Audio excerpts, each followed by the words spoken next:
ఆ రాజు వృద్ధాప్యానికి వచ్చాడు. తనకున్న ఆశ ఏమిటంటే తన ప్రజలు సురక్షితంగా ఉండాలి, తన ప్రజలు బాగుండాలి అంటే మంచి పరిపాలన చేసేటటువంటి తన తర్వాత రాజు కావాలి. ఎవరిని ఏర్పరచుకోవాలి?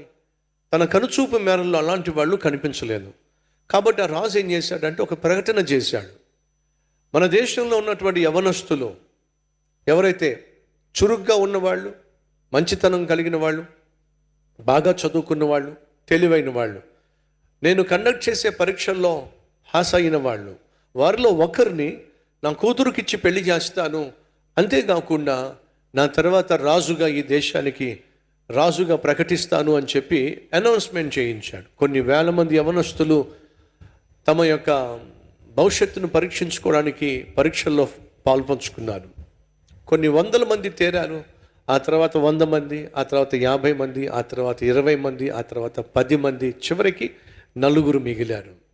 ఈ 4 కూడా రాజుగారి దగ్గరికి తీసుకొచ్చారు.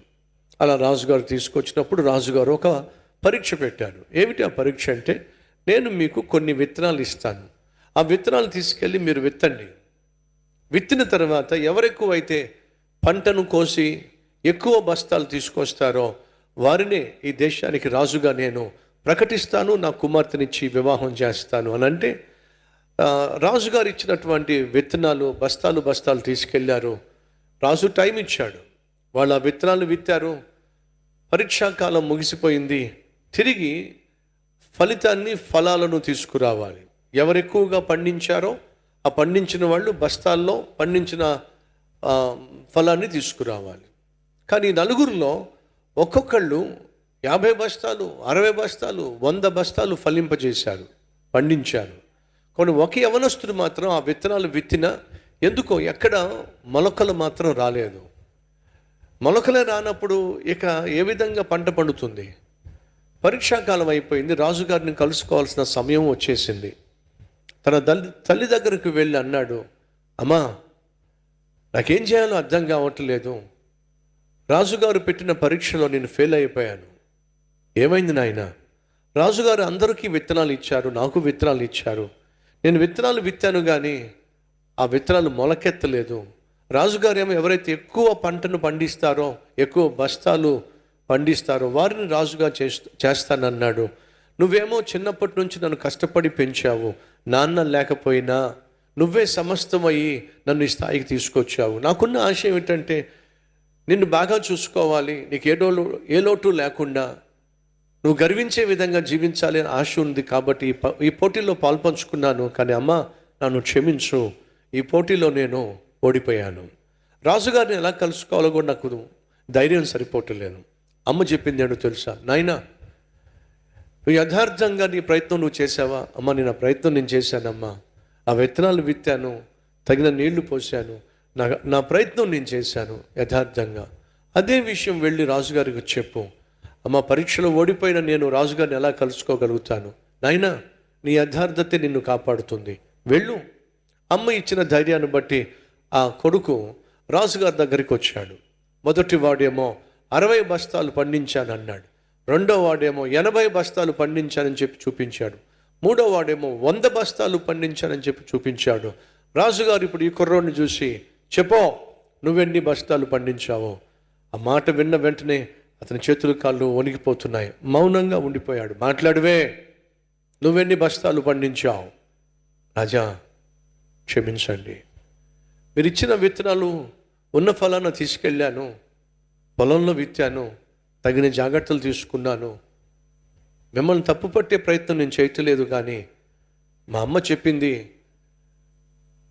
యథార్థంగా నువ్వు జీవించినట్లయితే, యథార్థంగా నీ ప్రయత్నం నువ్వు చేసినట్లయితే వెళ్ళి, నువ్వు ఏం చేసావు వెళ్ళి రాజుగారికి చెప్పాయా అని చెప్పింది. నాకేమో భయం వేసి మిమ్మల్ని కలవడానికి కూడా నేను ధైర్యం చేయలేకపోయాను. అమ్మ ధైర్యపరిచి పంపించింది కాబట్టి వచ్చాను. రాజా, 60 బస్తాలు, 80 బస్తాలు, 100 బస్తాలు పండించారు. కానీ ఈ పరీక్షలో నేను ఓడిపోయాను రాజా. ఒక్క బస్తా కూడా నేను పండించలేకపోయాను. నన్ను క్షమించండి. ఈ పోటీలో నుంచి నేను తప్పుకుంటున్నాను. ఆ 100 బస్తాలు పండించిన వాడే బహు తెలివైన వాడు, జ్ఞానం కలిగిన వాడు, మీ పరీక్షలో పాస్ అయిన వాడు, అతన్ని రాజుగా చేస్తారని నమ్ముతున్నాను. నాకు సెలవిప్పించండి అని చెప్పి వెళ్ళిపోతున్నాడు. ఎప్పుడైతే వెళ్ళిపోతున్నాడో ఆ 100 బస్తాలు పండించిన వాడు చాలా సంతోషిస్తున్నాడు, నేను రాజును కాబోతున్నానని. మిగతా వాళ్ళు ఆలోచిస్తూ ఉన్నారు. ఈ లోపల రాజు వెళ్ళిపోతున్న కుర్రవాడిని, బాబో ఒక్కసారి వెనక్కిరా, భయం వేసింది, రాజుగారు శిక్షిస్తారేమో అని చెప్పి ఆ భయంతోనే వచ్చి నిలబడ్డాడు, 2 చేతులు జోడించి, మహారాజా చెప్పండి. నాయనా, అతడు 50 బస్తాలు 60 బస్తాలు కదా మొదటివాడు, అవును. 80 బస్తాలు రెండోవాడు, అవును రాజా. మూడోవాడు 100 బస్తాలు పండించాడు కదా, అవును రాజా.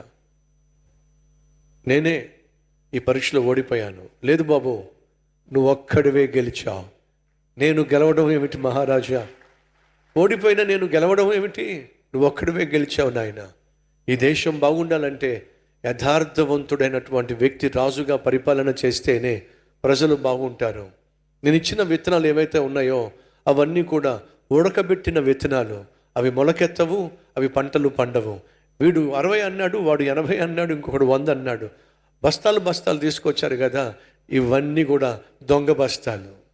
వీళ్ళందరూ కూడా దొంగోళ్ళు, వీళ్ళందరూ మోసగాళ్ళు. నేను ఇచ్చిన విత్తనాలు మొలకెత్తావు. నువ్వు ఒక్కడివే యథార్థవంతుడు కాబట్టి యథార్థంగా నువ్వు వచ్చి జరిగిన వాస్తవాన్ని చెప్పావు.